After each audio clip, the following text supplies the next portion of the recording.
Good afternoon, everybody. I think we're actually live now. Good afternoon. Good afternoon. How are we all doing? I think I've just got a wee thing. I'm just going to check that I'm going live on here. It says that I am, and hang on. Oh, hang on. There we go. How are we all today? I hope that we're all doing really, really well. I'm back.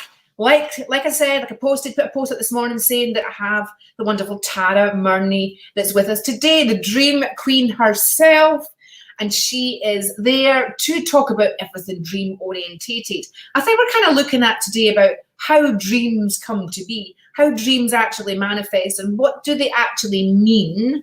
Can we actually read our life by them? And obviously to share some of your dreams as well. So without further ado, I'm going to get Tara in now. She's there. Let's see if she's there. Hello. Hi. Rising. Yes, fabulous. Good to see you again. Yes, you too. Happy belated birthday, Queen. Thank you. Thank you. I call you the Dream Queen. So, absolutely. So nobody's commented yet, so I do hope that we're live. All right, nobody's actually said anything yet. But have you had a good couple of days? Do you manage to replenish yourself, nourish yourself? I meditated last night for 3 hours, and I harnessed all the energy from this beautiful pink moon, and I just filled it into my body. I spread it all across my work and all of everything that I'm manifesting. And yeah, I'm amazing. I had some incredible dreams last night. I wrote them down, and it's just everything is in beautiful alignment, right? So we love alignment, don't we? Absolutely, absolutely. Because it has been is it a super moon? Yes, pink. It's a super moon. Yeah. Yes, it's one of the biggest ones in the whole year. Yeah. Hi, John. Hi, Broken Dishes. All right, that's our handle on YouTube, because we're streaming to YouTube. We are streaming to my friends page and my business page on Facebook as well. Louise Forbes, good to see you on here. Becky Pringle, hi, ladies. We've got John as well. Good that you came in today. It looks a bit quieter in here today, so it does. We've got the amazing Tara Murney, and she is talking about dreams today. Right, so with it, come share. It's my favorite part. Yeah, come share. It is your favorite part. Right, it's my favorite as well, because I love to find out. Afternoon, Jay. It's good to see you on here. And I'm going to ask guys if you could maybe share this stream, share this video, share into your groups. I will be picking a top sharer for going towards getting a free mini reading. Tracy. Ooh, that's amazing. Wow. Yes, I know. We've got Jay, who I believe has been in touch with you. Hi, Jay. Gail as well. Right, so hello, good afternoon to you all. And we've got a guy watching too. John's watching. Hi, John. Yeah, and if John Spratt hasn't come, I've sent him the link. He'll be here on Thursday, no doubt. And he's amazing. Jay just made me the most beautiful dream catcher. I knew she would. Did I? She did. It is absolutely beautiful. Crystals and blue and white. And I'm just like, I saw a picture of it. I was like, oh my God, this girl is so talented. Oh God, absolutely. She is. She's so creative, crafty, creative, intuitive. She is lovely. So she is. And of course, is here. Life is never like in a straight line, is it? And no. I love hanging out with the people that's not. Nicole is in the house as well. Nicole, thank you so much for the wonderful book that you sent me. It came earlier on, and not just that, actually somebody else opened it up first and eventually got it. So it actually did the rounds, right? And I got it delivered with a wee note on it today saying, really sorry, but I opened it because I didn't see the address. It was I know. Thank you very much for remembering. Happy birthday, Nicole, to you as well. Right, so because there was 3 of us that shared the same birthday yesterday. Oh, amazing. I love that. So we're not doing readings on this one, Jude. We're talking about dreams today. So please be involved with the dreams, right? How do I get rid of the love interest that likes me and I feel guilty for liking back? He, my friend's baby daddy, and she's okay with it. I'm not. Ooh. Ooh, Jude. Hey, Jude, you're probably going to be right. So, and there's Lorna as well. Hello, Lorna. Hi, Lorna. We've got Jay. Jay is you're making her blush. Aw, she's so talented. She's so good-hearted. Hello, Lance. it's Lance. Lance It's in the house. So, guys, girls, it's time to get your share. Come on, let's get the shares going. Over the left-hand side device, hit the share. Over the right, share into your groups. Let's spread the word. I'm always getting asked about dreams. Yes. Right? I'm always getting asked about dreams. There is never a week that goes by without at least 2 or 3 people messaging me about them. And sometimes I'm a bit foxed, outfoxed by it, because I think, well, that's really complicated. My mum, she actually did a diploma in dream analysis. Yes. Yes. Yep. Jude saying is more to being scared of my dreams come true because they are, even after abusive mother and me cutting ties with her for good. Now, here's a reframe. Right, obviously I'm not in everybody's life, and it's only my life, but 31 years of doing this profession, you learn a thing or 2 or 3, but what if you are the amazing person you are now, just in spite of that? I was going to say that usually those things lead you to who you are. They lead you to who you are now. It could be when you're 20, it could be when you're 30, it could be when you're 60, right? But even if we didn't have the difficulty with that, right, you will get difficulty in other ways because life has to give you that to carve, right? That's right. It has to be as part of being a human being, and as a spiritual being, you signed up for this life, right? Yeah. There is so much gold to be mined from our challenges. Yeah. And I think we spoke about this on one of the lives. I said that, I've reframed the way I think, and I look at challenges as opportunities of growth. That's where you mine the gold. And what is it trying to teach you so that you can level up, so that you can evolve? And so I love when challenges arise. We're always evolving. We're always growing spiritually. Well, that's right. I don't always love it when challenges arise. I'm not the only one. A lot of people have that mindset. I've gotten to the point now, I love them because I know it's like, what is it trying to tell you? What is it trying to teach you? How are we going to grow through this? I look at it that I know what it's telling me, and I don't want it telling me that. Right? Sometimes I look at them and I'm like, why? Like, why now? But it's my time. I remember being on the phone to my dad once a few years back, and I was like, but why, Dad? Why do they do this? And what? Because they just do. Yeah. Right. You don't need to worry about the why. Just accept that that's the way they are. Right. That's right.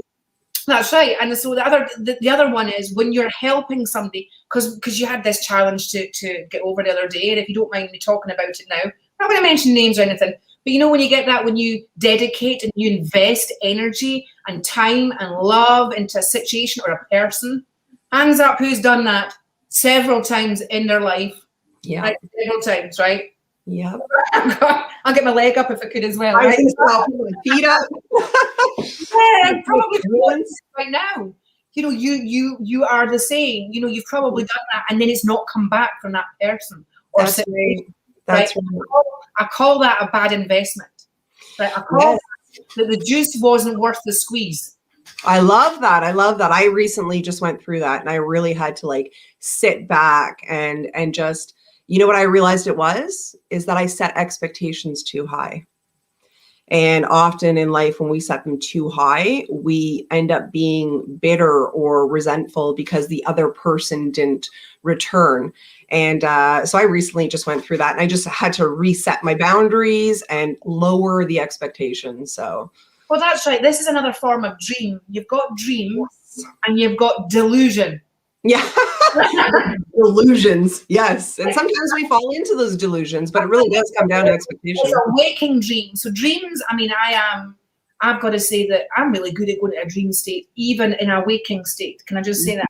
Yeah. I am daydream beyond you wouldn't believe, but I learned to navigate in those daydreams when I realized that I saw stuff that was very, very, it was appertaining to actually the person that I was actually visualizing and seeing in the daydream. Yes. Right? Or even my own situation. That was a massive aha moment. Right? I love that. I love hearing that. Right. So there I was in all the top sets at school, right? And then I went from the top sets right downhill in my teens, right? Because daydream. I would just somebody's voice, I can zone right out, right through it, right through the energy. and I see a dream, because dreams aren't always in when you're sleeping. No, they're not. Dreams, right? But I have also met people that it's not just about waking dreams, they are delusional, right? They think they've seen that because they haven't learned to navigate through them, actually see the golden nugget in their waking dreams. That's right. We're meant to do that, right? If you're actually brains, I call mine, it steps to the side, right? It's like, to the side. You know, I've heard like, Lara, you're in the room, and I'm like, hang on a minute, I'm seeing. I can so resonate with that, because I've been a daydreamer since I was a kid, and people, even my parents and other people, would be like, you know, you're just such a daydreamer, and you're always daydreaming. And it's very important to be mindful of the moment, but it's so important to daydream without being delusional, but daydream, because that's how you manifest the greatness in your life, actually, because whatever you think and you believe will come. Yeah. So, yeah. Absolutely. Hi, Anne. Good to see you on here. Sharon joined us as well. We've got Julie Hall. Hi, Julie. Pat Taylor. Hi, Pat. Long time no see. It's good to see you in here. Right. Yes. Let's talk about ADHD, right? Because you get 5 different types of ADHD. You get the, running around stuff. And then you get the one, like, usually empaths quite often are the inattentive ADHD. Now, inattentive means that you might show up physically, but your mind's actually elsewhere. Absolutely. Yeah. Out to lunch. That's it. And so raising your vibration, right? Learn to navigate through that part, right? Sometimes the tone of a person's voice just can be goddamn boring. Yes. Right? Yeah, absolutely. Sometimes if you really hear, because I'm very audible, like you hear that there's a pitch in there that is kind of like a white noise that you get, you kind of lean into that. You see all manners of stuff in there. And I can tell somebody that's delusional that is not being allowed to lean into their state that's waking, to somebody who's had to be consciously aware all the time, and I've got to do da like that, and they're very much responding to a logical society and a logical world and expectations round about. Their mind starts to go into that delusional side, and they mistakenly think that their ideas are actually really bona fide ideas, when in actual fact, they've kind of gone a bit warped with their navigating. Yes. And so dreams aren't just in sleep state. They are in your daydreams. That's right. That's right. I've always said that your dream state and your waking state coexist. And for many of us, we don't recognize that, or we wave it off as just a dream, right? When we wake up in the morning and we throw it to the wind and we don't give it any attention. And I always tell everybody 80% of your dream are little whispers. And it's the universe telling you what it wants you to do. And it just requires you to put it into action. And so I love that. And, in saying that too, there are people that walk around sleepwalking during the day, like literally, and that's where the delusion comes in. Like they're delusional and they're sleepwalking, and it's not really working to their benefit. So I love this DreamWorks, and I love when I receive messages from clients. I think Sonia wrote something beautiful on a Tony Robbins thread the other day, but they removed it. They don't like self-promotion, but I loved her comment, and I appreciate her, and I'm super grateful for her, because something I had said resonated with her, and it allowed her to wake up a little bit. And that's what it is for me. I want people to wake up, and I want people to understand that there's so much meaning and these hidden whispers in your dreams if you're just awake to them and you're in tune with them. Absolutely there. Absolutely. I get so mesmerized with what you're talking about. I forget to add myself into the stream. Right. Well, I can talk about this for weeks. We're going to be answering some questions, right? And do it. Right. We've got loads of them here, right? We've got so many people listening to this stream right now, which I'm so grateful for. But it also tells me that actually they can relate. A lot of people here can relate to the daydream thing. And I, for one, I remember being very, very young, and I would be able to take myself out of body and watch myself sitting in the chair. And I used to do that a lot, right? Thinking everybody could do it, until I told my dad one day, right, tuck me into bed, right? And I had this bedroom, everybody was allowed outside to play, right? And my walls are all purple. That probably had a lot to do with it as well. For this thing. And I had to go to bed early, and I could hear the children playing out there. And I didn't know who was playing. I didn't hear them. You could just hear noise, An ice cream van would come and stuff. And then my dad came up, and I said one day, Daddy, I can take myself out of my body and jump from wall to wall. Right. And he stood up and he's like, My dad's a very logical person, but he's an engineering mind, So he's like, he went, And I said, because he didn't say anything and I felt him shift, it was probably my opportunity. So then I went, and I could tell you who's playing outside and what they're wearing. And so he thought it was a game. So he went over to the window, like you could see him pull the curtain back, and he went, well, go on then. Like that. Went bang, bang, bang, like that, and reeled it all off. And my dad's face went pale. Wow. And then he didn't say a word, and he left my bedroom. And it was only at that point that I realized that was a bit strange. Maybe not everybody can do this. Yeah. That's when I learned. That was before the age of 8 because we moved to another house, after when I was at age 8. So I knew that was before the age of 8. And of course, it just carried on. I then started to, because of his reaction, I would then start to navigate. I would go into that state, and that was when I would work at it. So through the eyes and mind of a child, right? Because we don't complicate it like we do as adults. Yeah, absolutely. Absolutely. 100%. Yeah. And so Jude wants to know, is it normal to feel weird when life dreams come true? No, I think it's actually quite common. Some of us have precognitive dreams. I'm an example of one. When I was really little, I'd have dreams of things and they'd come to fruition. You're just really in tune, in touch with the universe. And so I don't want that to frighten you, because with bad comes good as well, right? And that's actually a gift, that you're dreaming things and that you can see them come to fruition, because that means you can see the greatness as well and tap into the whispers and then make that manifest into your life. So no, Jude, that's not really bad. And it's quite normal, actually. Okay, right. Jay, I do believe in levitating, says Lance before, yet not unless you're with that and Winnie the Witch, right? Yeah, that's something totally different. When you can leave your body and make sure you hold on to the cords, because that's a whole new topic, but it can become very addicting. The problem is that you leave your vessel open. And so if you leave your vessel open too long, other things can go into your vessel, right? So you have to be very, very careful. But people go through that a lot, actually, and it frightens the heck out of them. Well, that's right. Yes, exactly. Frightens the heck out of most people, I think, like that. Because I think sure it does. Yeah. I thought it was normal as a child, right? Levitating, astral projecting. Yes. I was proficient at it by the time I got to my teens. Yes. The daydreaming. But let me tell you, I could answer questions that everybody else, in that energy, I could answer questions that everybody else didn't pick up on. Right. So in the dream state, right, would you say that in actual fact you're seeing stuff for how it is, or maybe the bits that we've missed seeing in everyday work life? What do you think? So it's a combination. So I believe that 80% are whispers and the remaining 20% is actually your mind working out solutions and problems. It's fixing things. And it's really tuned into things that you might have missed during the day. And it's working on a solution on how to fix it. So it's definitely a combination, but I do believe that it's more so the whispers than it is trying to figure out the solutions. Oh God, yes, definitely. Well, Lance faces that a lot. Jay is saying, I got a dream I had when I was a child. I still remember it. I was being chased by something and I was petrified. I wished I could fly, and then I did and was able to escape. This was like 30 years ago. Why do I still remember? Oh, wow. So that is probably a transformation somewhere in her life. And so usually when we're being chased by something, I don't know if she remembers if it was she being chased by a wild animal? Was it a person?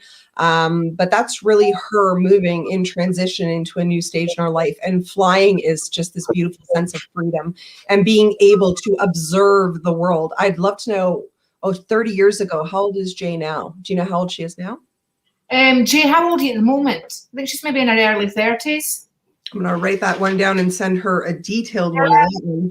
Michael Speedy Vanderson. Hey, Lara and Tara, how's you both? We're good, Hello, Michael. And we've got the beautiful Debbie Martin. Hello, my gorgeous lady. My dreams have always been more of a gathering of souls. Oh, I love that. Yeah, so it's a bit like, she's often messaged me. Jay says she's 38. There we go. All right. So when she was 8 years old. So flying really is a symbolism of ambition. So, and I already know she's ambitious because she made me a dream catcher within like 24 hours. But yeah, flying is like a sign of like a freedom to accomplish something. So I'm not sure what she was going through at the age of 8, but it's a signal of transition, a moment of time of change. And maybe she was, I don't know, at that time frame, maybe she was ambitious towards working towards a goal. Maybe she was in sports. But the reason why it resonates with her so much is because it's part of her soul contract. So maybe part of her soul contract is being ambitious. And that is truly how she finds freedom. Okay, that's great. Well, look who we've got. That's true. Oh, you grow a beard. I'm growing a beard. Erin said that she quite likes it, so I've got to grow it out a wee bit. I like it. I'm like this. You look regal. I love it.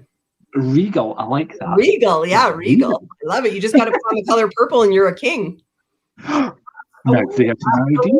Oh, so John, meet Tara. Tara, meet John. Hi, John. Nice to meet you, Tara. How are you? You too. I love listening to you and Laura. I've been watching you guys on lives for quite a while. I love your energy together. So I love that you've brought it here too. Oh, thank you very much. Well, I'm sitting on the mobile, and I don't know why, because I've actually got the computer open at the side of me. That's okay. Right. That's strange. Lance wants to know, explain Dreamcatcher, please. Right, so this is a test, John. So Tara's going to explain, and then we'll say what our interpretation of that is. So this is from the old Native Americans. So Dreamcatchers actually harness your dreams. They hold them in there, and then they give them to you. It's changed over time, and people put them in their rooms for good luck and to bring light through. But if we go back to the old Native American tradition, it's to harness your dreams. I really want to show you what Jay made me. Like, I'm so impressed by her. Like, I absolutely am smitten that she did that. Like, so grateful. Oh, no, Jay. Yeah, Jay made me one. I don't know if John's got one, Jay. Did Jay make you a dream catcher? No, I don't have no dream catchers. Well, we're gonna make Jay really, really busy right now. I wonder if I can find a picture and I can send it to you. Actually, it's so beautiful. That'd be great. So, what's your interpretation of a dream catcher, John? Exact same. It's for harvesting dreams. Getting them, collecting them, holding them in the middle, and delivering those nice dreams. You know, it's meant to be the protection, keeping the bad dreams away.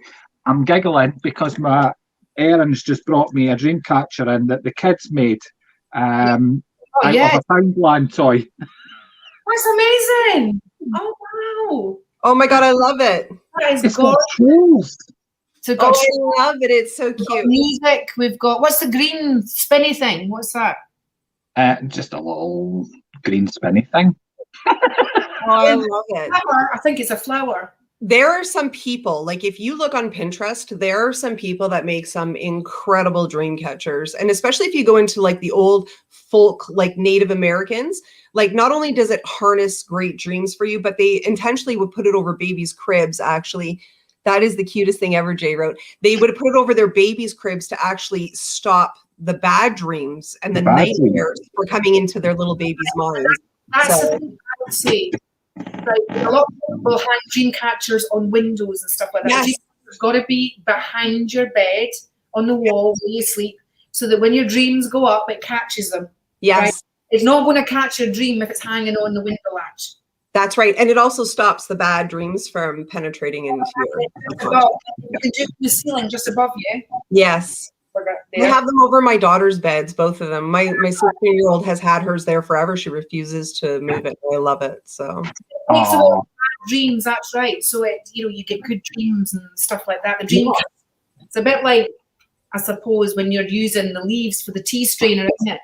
Yes, absolutely. Yeah. I like that analogy. I like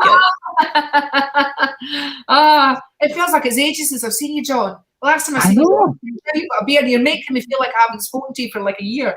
I know. It hasn't been that long. I know. Look how quick your beard's grown. I know. It's because I'm old. Do you know what? It's grey as well. I never thought I was so grey, but it's all. Hi, look at all this gray. I colored my hair pink yesterday in lieu of Lara's beautiful birthday, and because we're under the 3rd lockdown here in Canada, we don't have hairdressers open, and so I just got them to put pink in my hair. So it's a little bit of a mess, but it's okay. My 10-year-old had so much fun. And I really wanted to celebrate Lara yesterday because she's so gracious with everybody and she deserves some praise. Yes, embrace the orange. Yes. So John's going to need to dye the hair orange now. She's got the pink in her hair as well. So pink or orange? Which one? I would go orange. I think you would go orange. Well, Gay says it's wisdom highlights. So I just put a post on my Instagram. If you look back, I said they are wisdom highlights that life has taught me, and it's wisdom highlights. I'm 40 and I have tons of them. Exactly. Yes. Supermoon. There we go. Full pink supermoon. Right. Caroline Patrick wants to know, just what have I missed? Well, we've been talking about dreams. We've been talking about the actual daydream state, which as an intuitive, John will go with this as well, is that we can daydream quite a lot and actually see a shitload in there, can't we? We don't actually sleep. I daydream constantly, all day. And I find when I'm doing readings as well, the person thinks I'm sitting looking at them. I'm not. It's like I'm asleep. Me and Laura were just talking about that. Yeah, you're looking, but you're not here. You're gone. Yeah, you're away. I can sleep with his eyes open in Tesco's, right? In the canteen place, right? So his eyes goes off shopping and he sits in there, gets a cup of tea and falls asleep with his eyes open. I love it. So John, I have a question for you. What has daydreaming taught you about yourself? That I need to pay attention.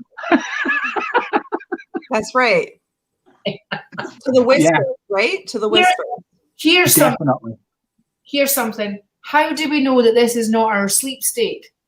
Haha. So I love this question. I actually had a professor that I was interviewing. He does dream analysis. He's written books. And I love incredibly intelligent people. I'm always looking for keys. And he said, what if this is all backwards? He's like, have you ever thought about it? What if your waking state is actually you dreaming and you dreaming is your waking state? And he goes, we're trying to prove this through science. We keep hitting brick walls, but it could be a possibility. And it's really wrapped and warped my mind because then I start thinking of everything and I'm very analytical. So I'm like, oh my God, that's craziness to think. But that could probably be a whole new live for like a month straight. We could bring in the best of the best dream analysis, but that's a pretty cool concept. Pretty interesting concept. Right now, we're all in the same dream together. Yes. Wouldn't that be amazing? I know. And then when we go to sleep, we're actually waking up. Yes. Yes. John, you had a dream of broken dishes, did you not? Was it you? No, broken. No, I dream about shrinking all the time and things. I have like weird dreams. There's a broken dishes name. Somebody's name is broken dishes on YouTube. Oh, I thought somebody had said they had a dream of broken dishes, and what does it mean? I like that, like frosting on your hair. She said, I like it. Yes, like frosting on your hair. Well, Caroline says, how do you know if you've had a visitation from a loved one in your dream? As I believe I did, but it is just a dream. Always wondered. We're back to this. I love this. Yeah. We visited you in your wake state, and you're actually dreaming now. Sorry? I love that. I know, because I can see John's gone very quiet. Right? So right now, right, you're actually sleeping. So when you fall asleep, you're actually going into your wake state. Right? And then from wake over that side, you actually sleep and come into your dream. And this is us dreaming. We're all in the same dream together. Yeah. Things are turning it around. I know. John's like, oh my God, this will really reframe the whole life. Yeah. Like it'll wrap or warp your mind if you really think about it. Right? Think or feel about it. Like feel, think, not think, feel. Feel, think, right? So when somebody passes, their physical body doesn't exist, ceases to exist. But energy, and science will tell you, when energy is created, it can't be destroyed. So it's somewhere. So how do you not know the energy is created in that side? You get your physical body and are birthed into the physical realm, right? But in actual fact, we all come from spirit. So our natural state is in spirit. So it means we're actually dreaming, and it's a bloody long dream in this life anyway, isn't it? With some few nightmares along the way. I love that, Laura. I love that. I get visited by past loved ones all the time. Even people that have passed that I have no idea who they are. However, Like I told you, I think 2 lives ago, our brain actually registers and remembers every single person we've ever seen from the moment we were born up until today. It's just where it is in a filing system in our brain. So the people that you see in your dream are not strangers. You've actually encountered them at one point in your life. And those include past spirits. Definitely. Mm-hmm. Absolutely. Well, obviously, when somebody dies, they go back to spirit, don't they? They go Yes, back. they do. Yes. Or they go forward to spirit, right? Or maybe everybody exists in spirit, and then when you get a body, you actually can exist in your dream state. Yes. Yes. Wow, I love this conversation. He's in for therapy right now. He's got his. Listen, this is too much for me. Erin's been spending money today. My brain's been frazzled as it is. Now you've just been. It's like mind blown now. John, do you remember your dreams, love? I remember some, but I have real bizarre, weird dreams. Things like, you know, the film Honey, I Shrunk the Kids? Yes. I get shrunk in my dreams. I have like just crazy, bizarre sort of things that goes on. Even I wake up and go, God almighty, did someone spike my fresh orange before I went to bed? You know what? A lot of people have crazy dreams. I've had them. People have dreams. I've interviewed thousands of people, and people have very common dreams. So bizarre situations like that, very like Wizard of Oz, very like seeing foreign creatures or things that we see in the movies. This is part of our imagination. And this is actually telling you to revisit your childhood and to be more like in child state and enjoy and, you know, to resonate on that emotional frequency more often. And so that is a common one. Being naked is a common one. Having sexual relationships with family members is actually extremely common, but most people won't tell you that because that's embarrassing. But yeah, you don't want to talk of that. No, but it's actually very, very common. What does that mean in a dream, right? So that's really messed my head up when I think about the dream states actually real life. So this one is extremely complicated because it has several factors in it, and it really comes down to like, is there conflict, the setting, the mood, the tone, how you feel in the dream, how you feel when you wake up.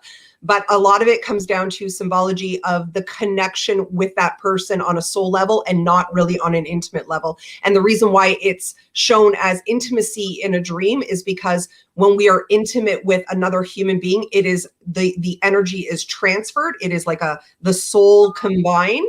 And so it's transferred in a dream as having intercourse, which really, after I've interviewed so many people, they're really disturbed by it, because I've had people that have had dreams of having, you know, intimate relationships with their parents, their mother and their father, and it's disturbing, but it's not what it looks like. It's actually, there's a deeper rooted meaning. So that's for anybody who doesn't have the nerve to say that they've had that dream. I know it's very common, but that's why. Yeah. I also dream sometimes that I'm Mario, you know, from the game Mario. Yes. The Mario Brothers. You have bizarre dreams quite a lot then. Yeah, all the time.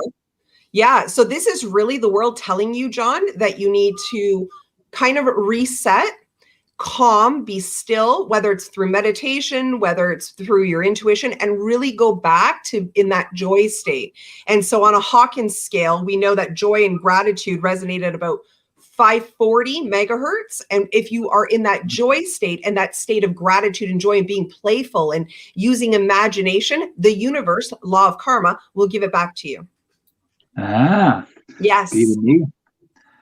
So go outside, climb the playgrounds, go have fun, go do all those crazy things. Go play. That's what I want to do. Okay. Sounds good.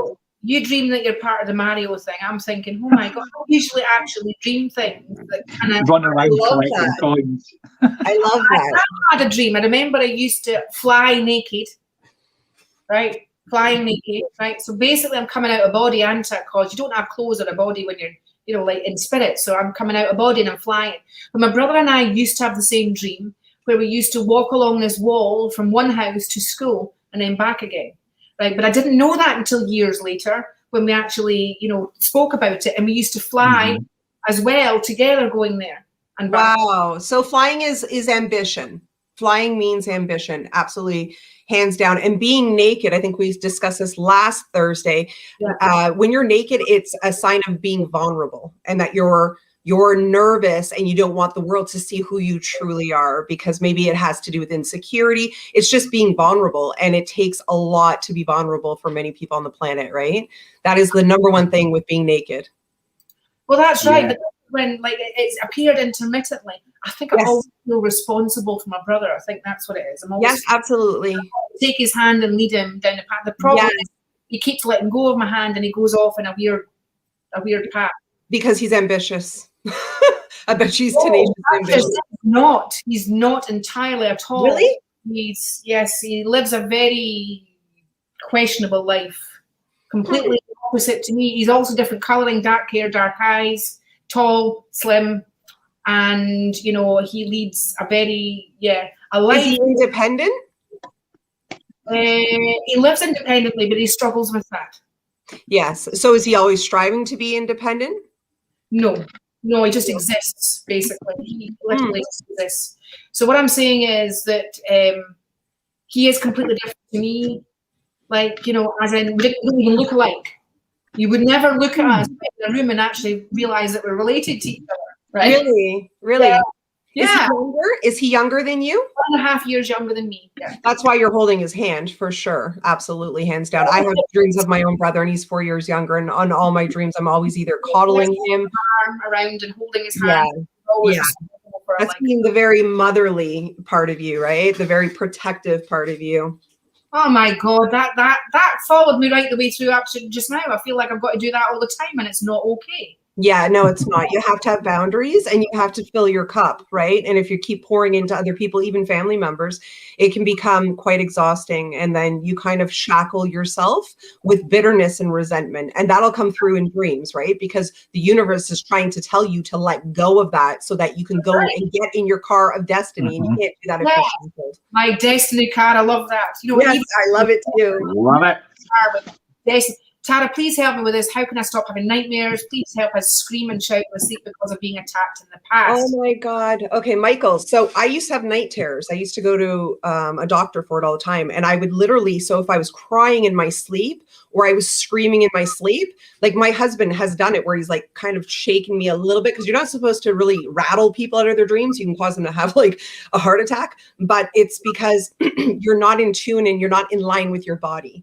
And so this really comes down to energy. And so the best way to get around that, it has helped me immensely, and it's helped all my clients, is you really need to get into meditation. And so a lot of people struggle with meditation because they try and close their eyes. They try and, tap their crown and have the awareness come in. And it's just this crazy monkey brain and million thoughts. But it comes with practice. And the more you practice the meditation, I promise you, and there's also journaling involved. When you do all of these things, they will start to dissipate because the level of energy won't be within you. That is low vibration energy. And that's why you're having them. You can shoot me, Michael, a DM. I'll connect with you and I'll give you a little bit more of a strategy instead, because I know we're only here for a short time, but I can definitely help you with that. Because that's really, really horrible. And I have a lot of clients that deal with that a lot, and then it ruins their day because they wake up in this low vibrating frequency of emotions. They still recall their dream and they still remember how it made them feel. And then they carry that out throughout the day, and then their day is garbage. Yeah. It is. Oh God, don't we just relate to that, right? If you wake up after having a dream, one of those dreams that you feel like you've been totally sucked into. Yes. Like it feels so real. And you have to actually struggle to realize that you actually probably need the loo and go for a wee, during the night, right? And then you go back in, and part of you doesn't want to go back into that sleep, to go back into that dream. And then other times where you actually just get to the point where you're like, the answer is going to be there, it's revealed, and then you wake up. Yes, I know. That happens all the time. So there's actually a little method to doing this. So if you write declarations, we've spoke about this many, many times, but when you write declarations before you go to sleep, it will help bring the good dreams and get rid of the bad dreams. And also when you wake in the morning, I said this, I think last Thursday and Tuesday, be still. Don't jump out of bed. Don't brush your teeth. Don't go chug back 2 cups of coffee. Be still and kind of almost make yourself fall back into the dream without falling back into the dream. And you'll learn to recall the dream, then get up, brush your teeth, and go shower. Because showering removes all the negative energy and allows you to almost recharge and reset yourself and then go about your day. Yeah. I agree. I shower every morning. I lie in my bed when I wake up for about 10 minutes before I get out of it. Good. Purely. It's not because I want to remember my dream. It's because my back starts to. No. but I'm going to go away. No, I'm remembering now. That's my new excuse for lying there for 10 minutes. Yes. It's okay. It works. Some people just can't move that fast. But yeah, how often do people just jump out of bed? And they also just say, oh, it was just a dream. Like, how often do we hear that? We share a dream that maybe was disturbing to us with somebody, and people are like, don't worry about it. It's just a dream. It's not. It's trying to tell you something. It's trying to give you those whispers. And if only we are still and grateful, we will be able to recall them and then take those whispers and put them into action, because everything's already done for us. 90% of our life is done. It's written for us before we arrive here. It's in our soul contract, and it just requires you 10%, although a lot is involved in the 10%, but it just requires you to put it into action. That's all it is. Well, that's right. It's quite scary when you think of soul contract, because I'm still like, which side of life is that? Maybe our bodies are the physical aspect between the other reality and this reality. Yeah, I know. We could have a whole conversation on this. This is that woo stuff. Yeah. Pat says, how do you remember your dreams? We are talking about the assumption that we remember them. You know, when you wake up and you're like, shit, that was a horrible dream. I don't want to go back in it. And other times where you get, that was awesome, and I was just about to find out the answer, and I woke up and you're trying to remind yourself what you were dreaming so you go back into it. And it never does it? Never. So Pat says, within the first hour, if you don't recall your dream, 90% of it is gone within the first hour. So it's very important to lay there for 10 minutes and to try and recall. And then I have these like little processes and structure where you write down certain things without interpretation, and it'll help you navigate through all the messages without interpretation, and it'll allow you to figure out what it's trying to say to you. But if you don't do that within the first hour, 90% of your dream is gone. And then you'll see sometimes randomly, like in the middle of the day, it's 3 o'clock in the afternoon, and all of a sudden the dream will just hit you. And you're like, oh, I remember my dream. It's because at that moment, that's very important to remember. That moment, the universe is telling you that for a very specific reason. And the reason why it's telling you that part of the dream and not the rest of the dream is because it wants you to focus on what it's trying to tell you. okay. That's something I tell people as well when I'm doing readings, actually. You know, they'll say, John, I'm having weird dreams. And I mean, I don't do dreams. You know, I hold my hand up. If you see a spider in your dreams, it just means you're seeing a spider in your dreams, if you ask me, because I don't know. And I always say to them, they should write their dreams down when they wake up in the morning, just what they remember, jot it on a bit of paper, and then read it back after sort of a couple of weeks, you know, because I always say there'll be a message in there for you. Yes. That you need to push forward by, you know, spirits coming in, the universe is delivering that message. Yes. So it's interesting that you're saying write down just what you remember, because that's what I tell people. You got it. God, more cleverer than what I think. I know. No, you are. You are. You just need to. I don't know your life, and I don't know how busy you are. But if you actually invest time in doing these dream works, your life will change. My life is like barely recognizable. I've manifested the lottery to me. I've manifested beautiful people to me, opportunities, because I've taken those whispers and I've put it into action. And so I love that. So I'm gonna work with you, and I'm gonna teach you how to do that with your clients, because that will just, when you add value into other people's lives, like, you're unforgettable. If you serve from your heart, right? So spiders are manipulation, just so you know. It's like a way of manipulation. And it means either they are being manipulated or they are manipulating someone else. I could just see John doing that reading for a client, and then say, my dreams are off the wall. Is it a spider? Because that's manipulation. That'll be me. No, if it's not a spider, I don't know. That's hilarious. That's amazing. We've had some fabulous. Hello, Stephanie Errington Dodds. Good to see you. Caroline said had dreams about with angels. That's why I'm asking, because people have said you can ask your angels to come into your dreams. Is this true or not? Yes, you can. You just have to be in complete alignment and vibrating at the higher frequencies, right? So you have to be in a really good space of gratitude and joy and peace. And if you're very, very lucky, you can be in enlightenment, which is the highest, which is 700 megahertz and above, up to 1,000. And when you're resonating at that level of energy, and whatever you put into the universe, this is the law of karma, right? Whatever you put into the universe will come back. So if you ask, usually they'll come. Sorry. You playing around with the screens? I went to click on the one next to it and I accidentally put on the wrong one. And then I had to work my way back from that. A bit like the dream thing, isn't it? You know, when you see something you don't want to see, you're trying to run back. Yeah. That's what it was like there. Right. And I know how John feels about, you know, that full, like, being up at the screen. So I was like, I'm the same way. Oh, I'm the same way, John. I told her the other day, I said, don't put me like right up on the screen because that's all I see is Sarah. I'd rather see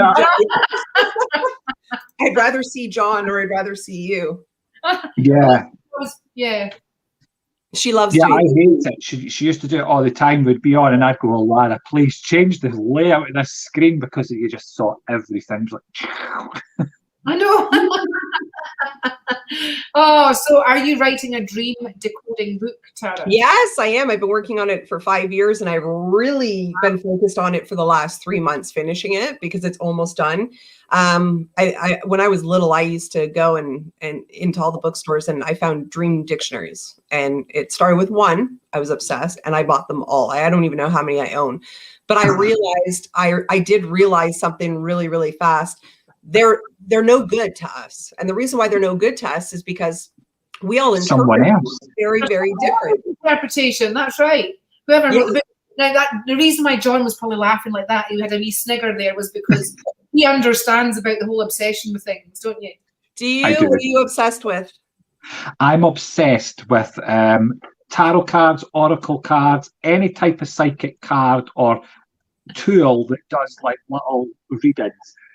But my tarot collection has got so out of control. It's like moving into the loft now. It's got that big. Really? And it's, you know, it's not that I sit and read the books. I just want the cards because, as you said, if you buy a set of tarot cards and you read the book, you're reading somebody else's interpretation of the card. Well, you should be using your own.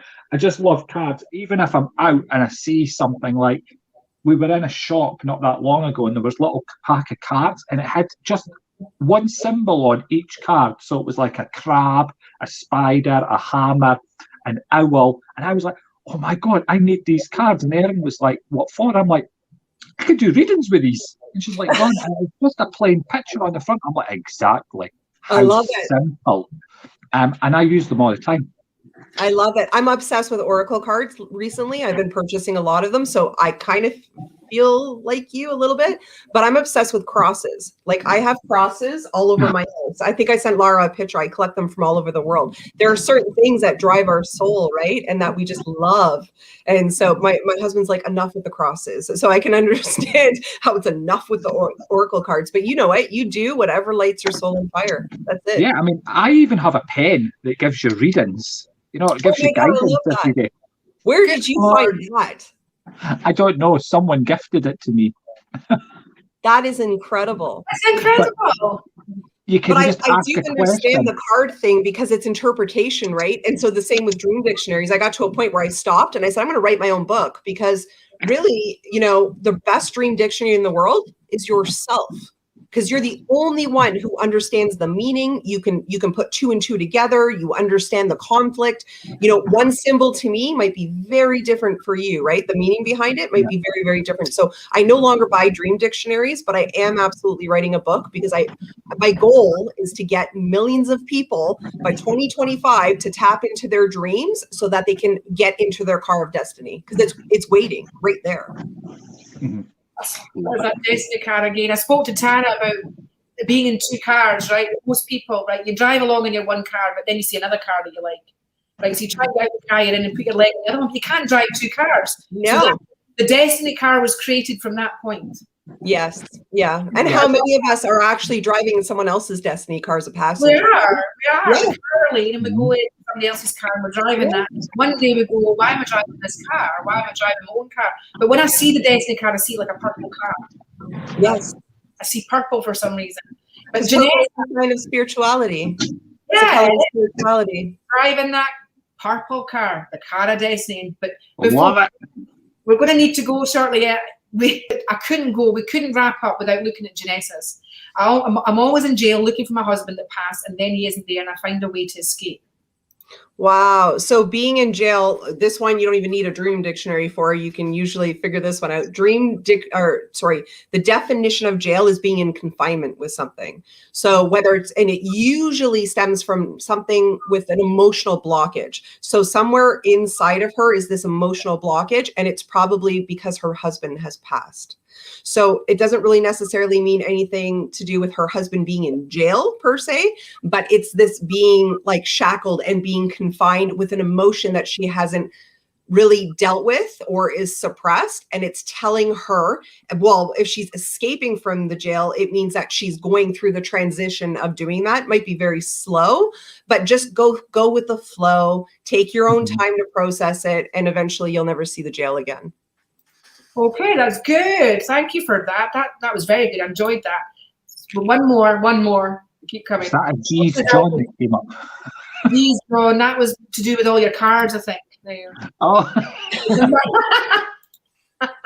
My husband is asking, what does it mean if you keep having a horror dream? Not the same dream, but equally horrid. So this again goes back to the same question as before. When we have nightmares like that, it's because we're not in alignment with us. And so something is off with our energy. We all know that we're all energy. Everything is energy. And so if you're vibrating at low frequencies, so this is things such as like guilt, shame, fear, panic, desire, apathy, those low vibrating emotions will actually translate into your dreams, and that's where all the bad comes from.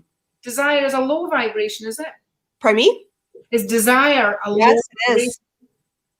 Streetcar named Desire. That destiny card is called Desire. Without desire, we don't have the propulsion to drive things. True. So desire is about, I'd say, like a quarter up the scale. It resonates at 125 megahertz. Okay. And so it is not at the bottom of the scale. Like shame is at 20. And then it works its way up. And then you'll meet desire at 125. And then you go all the way up to joy, gratitude, and all those lovely ones.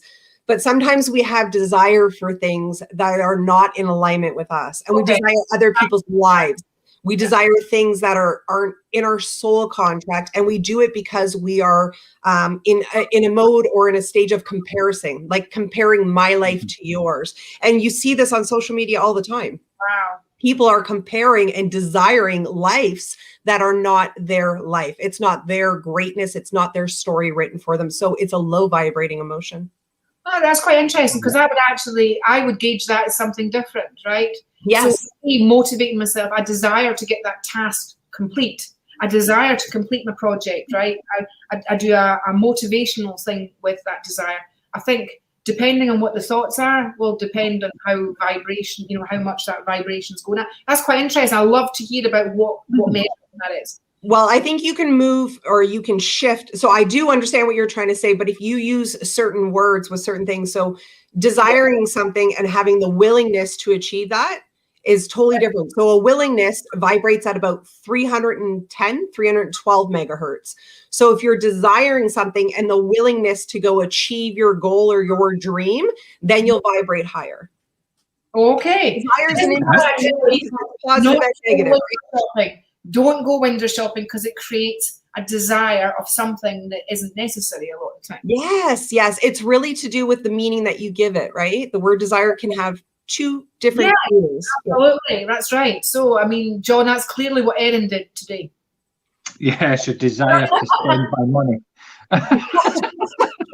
Desire for the products to then spend the money. So if she hadn't have been looking, she wouldn't have created the desire for it. That's right. Correct. But I did give it a little push. Oh, did you? There you go. That's good. You gave it a push. You encouraged her. I encouraged her to fulfill her desire. That's hilarious. That's hilarious. And then you're like, why did I do that? I don't know. Yeah, and now I'm pulsating at minus 150. That's hilarious. Desire's actually 125, just so you know. But the reason why they're doing that is because, or they're saying that is because we desire a lot of things that don't lead to a very meaningful life. The whole point of us being here is so that we can add value to other human beings and lead a life of service. And so when you're desiring things, is it really in service? And that's the question. And that'll let you know if it's a good desire or a bad desire. But a majority of people on this planet have really bad desires. Oh, yeah. God, yeah, let's not go there. That's a whole different program. That's another life. Yeah. I know. I deal with them every day, all day, those desires. Yeah. and this ties in, Lara, to what we were talking about earlier about expectations, right? Sometimes people have set their expectations way too high and their desires are not in alignment with who they truly are at the core. Those expectations, though, are usually created because of your personal, the levels that, you get. Sure. We expect people to be the same. And then we're not. We get a surprise, and not a good surprise. Yes. It's a bad surprise. Right. And then we punish ourselves. The natural fact is just that we overstretched in that area. Yes, I love that you say it like that. That's exactly what it is. We overstretched. And like a bit of elastic going over the barbed wire fence in your knickers. Yes. And the knickers are caught in the fence. Yeah. You got really back. Yeah. I love that. You said that the first Tuesday that I got on live with you, and I haven't stopped thinking about my knickers. Just make sure they're Bridget Joneses, right? Yeah, a bit nasty, and the whole getting over it. Anyway, we've got some very good imagery when it comes to. I know. Tara, thank you so much for. Thank you, love. Thank you to all your audience. Thank you, John, for spending time as well. I think John. You're welcome. So I want to know before I leave, John, what have you learned today? About spiders, and that we could be dreaming when we are not dreaming. That's right. And what did you learn about your dreams? Why are you having those dreams?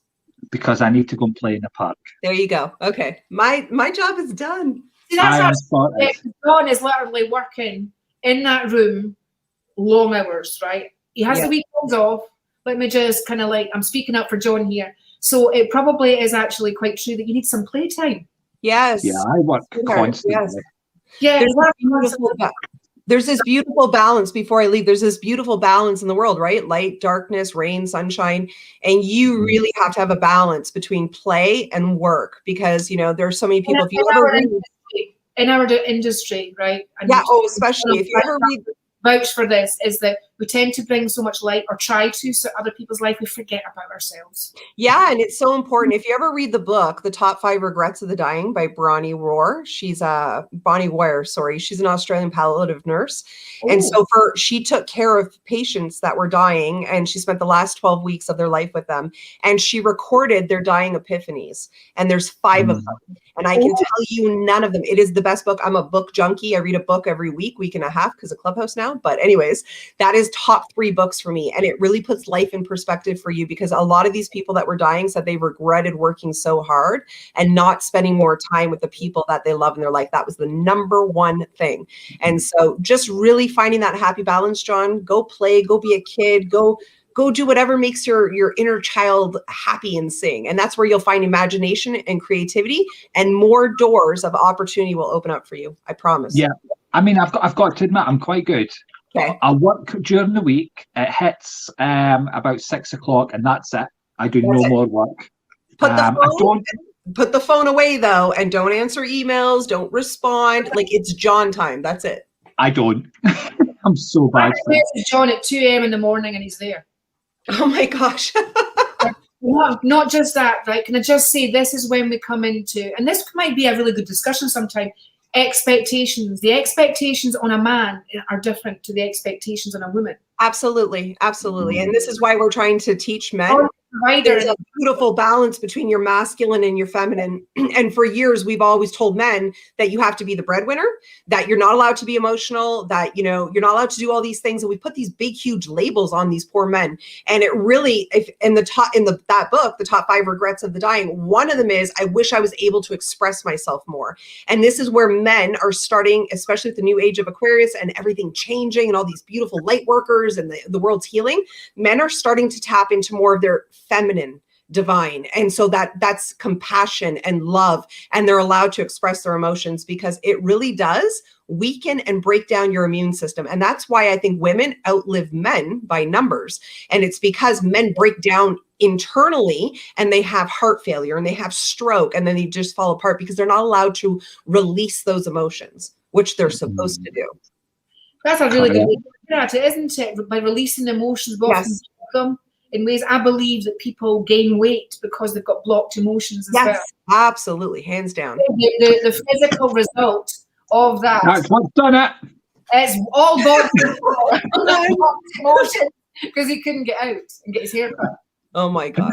It wasn't the fact that I stopped smoking a year ago. It wasn't the fact I've been locked in my house for a year and not been allowed out. Yeah, you know what? Everybody's going through that. I've thought about this, right, with various people smoking about me, and what it is you learn to smoke to deal with your emotions.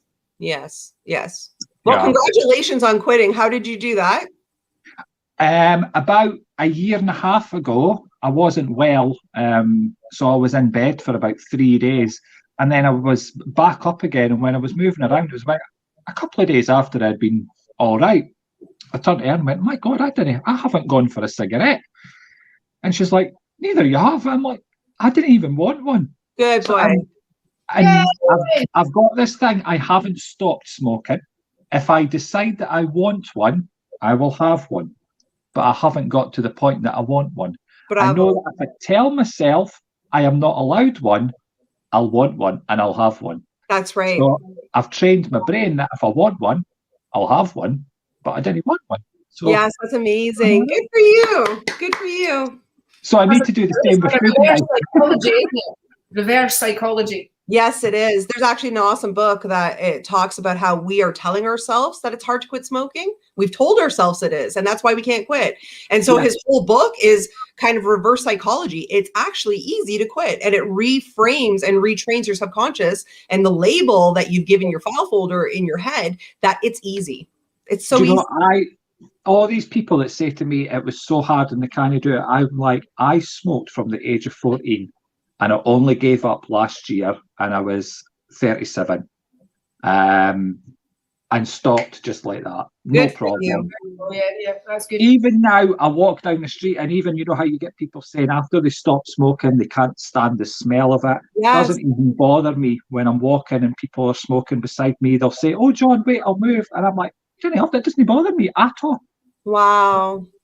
Well, good for you. I'm very, very proud of you because that is extremely hard to do. They say quitting smoking is actually harder than quitting heroin. So I'm super proud of you. Yeah. Thank you for having me. I know you have to go, Laura. And thank you so much, John, for joining. It's always fun when John's there. So it's loving the beer. There we go. Loving the beer. Okay, guys. Well, we're going to say bye-bye for now, everybody. Tara's back on Thursday. Yes. It's about part 4, isn't it, of Dreams? Yeah. You're welcome to join if you like. Yes, absolutely. Yeah. He's like that. He hasn't even looked at his calendar and he won't tell I know.